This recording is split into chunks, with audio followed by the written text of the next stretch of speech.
Sabe o que incomoda muito, Mili? A gente existir. Incomoda demais. Põe aí a sonora do técnico do Vasco depois da derrota para o Bragantino. Thiago, por favor. Y con respecto a los árbitros, no podemos hablar mucho porque está el VAR. Y en el último partido que pasó jugando de local en Vasco, una señorita, una mujer, interpretó, fue un penal, interpretó de otra manera, que el fútbol es diferente. Y principalmente de que el VAR lo tenga que decidir una mujer. Me parece que creo que es bastante complicado para eso, porque el fútbol es tan dinámico, acciones tan rápidas. Hoy no sé si también el árbitro en un penal al nuestro punta que patea y lo golpean, y no sé también si fue penal.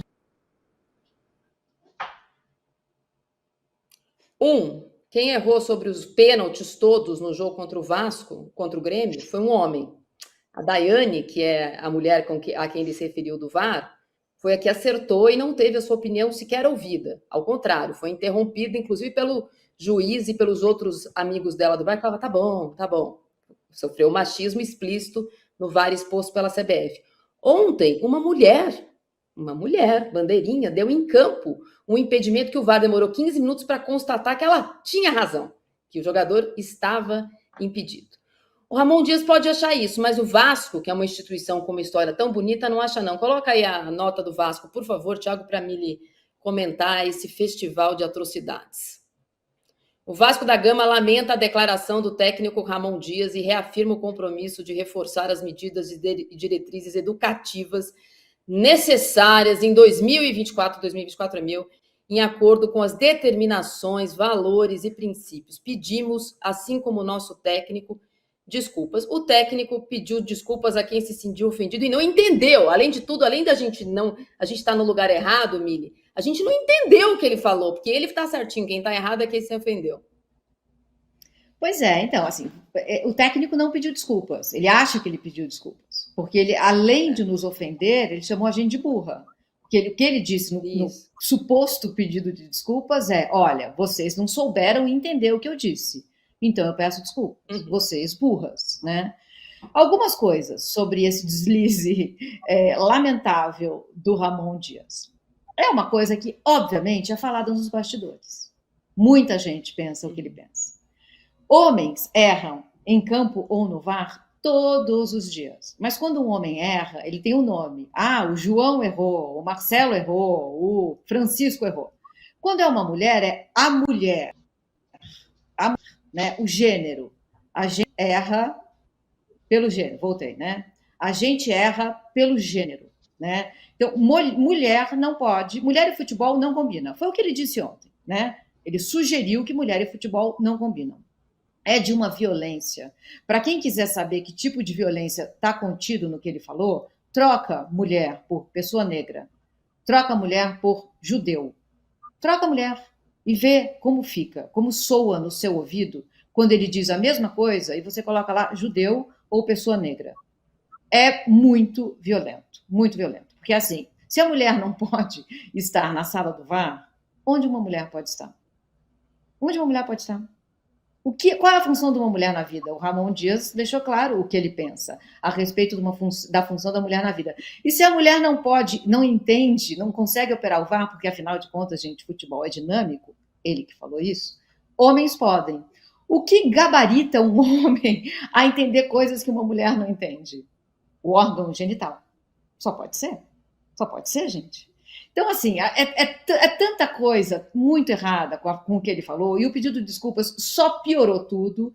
E, assim, o Vasco é imenso, o Vasco tem uma história de lutas sociais, ele precisa, sim, fazer a nota que ele fez, mas a nota do Vasco também foi fraca. Porque a nota do Vasco diz, assim como o nosso treinador, pedimos desculpas. Não. Mas a nota do Vasco tem uma coisa bacana, processos educativos. É o que todos e todas nós precisamos. O machismo e a misoginia que foram escancarados na nossa cara pela declaração do Ramon Dias estão em todos e em todas nós. A gente toma na mamadeira, todo mundo toma.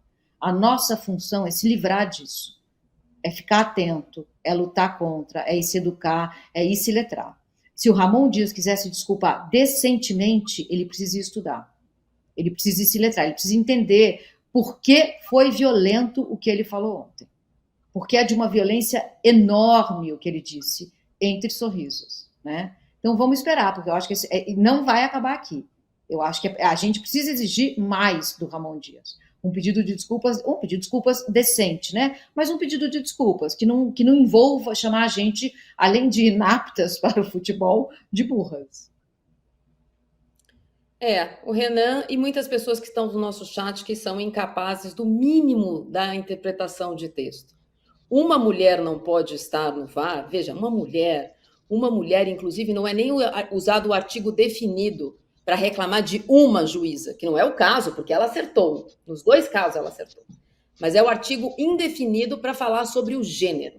Se você, Renan, não Renan, nosso Renan Teixeira, o babaca que está no nosso chat, você pode sair e não ouvir essas coisas. Ou você pode sair e ficar e aprender um pouco como todos nós, Marília, todos os dias, meigas, tentamos ensinar. uma coisa que eu quero dizer para o Renan do chat, assim. Renan, você precisa entender que a cultura heterossexual masculina, ela é homoafetiva. Presta bem atenção nisso. O que vocês, a cultura heterossexual masculina, ensina é que vocês querem admiração de outros homens, passar tempo com outros homens, o respeito de outros homens, a opinião de outros homens. O que vocês querem de uma mulher é sexo e servitude. Então, é preciso lutar contra essa cultura heterossexual masculina que faz vocês quererem sempre fazer tudo com o outro homem. É disso que se trata. Vai estudar um pouco, porque você pode se livrar disso. É uma doença, estamos infectados, mas tem cura. É doença e é crime hoje em dia. Ixi, não pode, viu? Não pode querer. Você não pode querer. Você pode não gostar, mas você não pode falar. O que a gente não gostaria de falar agora nesse final de programa também é do que aconteceu em Caxias do Sul. O Corinthians perdeu por 2-0 para o Juventude num jogo em que o professor Tonhão tentou uma coisa diferente, uma coisa mais faceirinha, um volante e 5 jogadores na frente. É verdade que o Corinthians teve mais chances, chutou mais bola no gol, o nosso Yuri Alberto perdeu uma chance clara e aí em 2 minutos, com 2 falhas de defesa, logo no começo do segundo tempo, o jogo acabou para o Corinthians. Esse primeiro gol, o Cássio não admitiu falha, eu vejo falha do Cássio.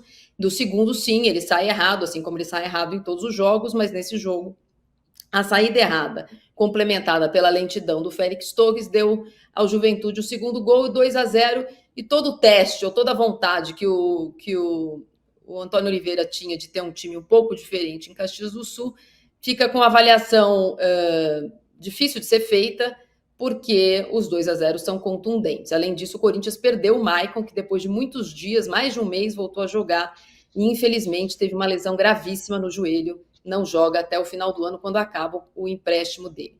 Renan, não sei se você viu esse jogo também, mas o Corinthians tentou um 4-1, 4-1 ontem. Mas não dá, né? Uma coisa que ele tinha melhorado era o sistema defensivo. Aí ele expõe o sistema defensivo, aí fica difícil. Então, Marília, mesmo assim, a chance mais clara do jogo, né, foi quando ainda estava 0-0 e foi para o Corinthians, né? Eu acho que o que ele esperava com essa formação, com o Yuri, eu acho que o que ele esperava com essa formação era ter muito mais o controle do jogo, a posse de bola, do que de fato ele teve. No primeiro tempo foi posse de bola dividida, né? Foi um pouquinho mais para o Corinthians. E no segundo, o Corinthians só aumentou de fato a posse de bola quando já estava perdendo o jogo. Então, ele esperava uma coisa com essa formação que de fato não aconteceu. Ele esperava que o Juventude só ficasse ali atrás, jogando no contra-ataque, e o que de fato não aconteceu, porque o Juventude também jogou com 2 meias, coisa que o Roger não estava fazendo, que era com o Nenê e o Jean Carlos, o que fez o primeiro gol. Então eles conseguiram se adaptar ali taticamente e também jogaram com 2 jogadores que gostam de ter a bola, que gostam de ter o controle do jogo. E mesmo assim, Marília, o resultado foi condicionado por uma falha que ele mesmo assumiu, a do segundo gol, e a do primeiro. Eu concordo com você. Um goleiro da importância, da qualidade do Cássio, Eu acho que ele não pode tomar um gol da onde ele tomou, um chute cruzado de muito longe, né? Então, acho que ele não poderia. Se bem que o segundo gol eu divido um pouco a responsabilidade dele com o Félix. Eu acho que ele poderia, apesar do passe na fogueira, para não dizer outra coisa, do Cássio, o Félix poderia ter feito melhor. Agora, uma coisa que fica aqui na minha cabeça é o seguinte: quantos anos que o Cássio é goleiro titular do Corinthians? 12. 12 anos. 12. Beleza. Há 12 anos que todo mundo sabe que o Cássio tem sérias limitações com os pés. Pô, vamos facilitar o jogo pro cara também, pô. E ele facilitar o jogo dele, chuta pra frente. Né? O futebol moderno, esse negócio de propor o jogo desde ali de trás, pô, a gente tem que entender a nossa limitação também. A gente tem que saber, o Diniz gosta muito, né? O treinador da Milha, ele gosta muito disso aí, só que a gente tem que saber se a gente tem jogadores com as características para executar aquele modelo de jogo, para sair jogando. Já sabe, não temos. Já sabemos, não tem. Então, vamos fazer o seguinte, vamos chutar a bola para frente, pegar a segunda bola no meio de campo, e aí sim, ali nós temos jogadores de qualidade. É Garro, é o Coronado, é o Ranieri, que também tem boa qualidade na construção no início da jogada, enfim. Então a gente tem que entender, a gente perder pontos, né? O Corinthians perder pontos por isso, fica complicado também, né? Eu vou dar rapidamente minha opinião. Acho que ele acerta quando ele tenta 2 meias. Acho que isso é uma tentativa válida. O Corinthians tem que ter em campo. O Corinthians não tem um grande elenco e ele tem que ter em campo o que ele tem de mais qualificado. Mas para isso ele precisa abrir mão ou do Wesley ou do Romero. Acho que tem que ser do Wesley. Se ele quer jogar no 4-1-4-1, não adianta ele ter jogador de lado que não sabe fazer isso. Então o Romero é bom como segundo atacante. Ele só sabe ser segundo atacante. Então ele põe mais um jogador de meio e tenta coloca mais um volante para ajudar, né? O nosso querido Ranieri, que é bom jogador, mas ele é só isso, ele é um bom jogador. E vai ter que tirar o Wesley, porque o Wesley não jogando de ponta no 4-1-4-1 não tem sentido ele estar ali. Nem como ponta no 4-3-3 eu acho muito que tenha sentido. Mas, já que ele mudou o esquema, tá na hora dele tentar colocar o Wesley para sentar um pouquinho no banco, se é que ele não é obrigado a colocar o jogador para jogar para vender. Não sei se essa é a determinação.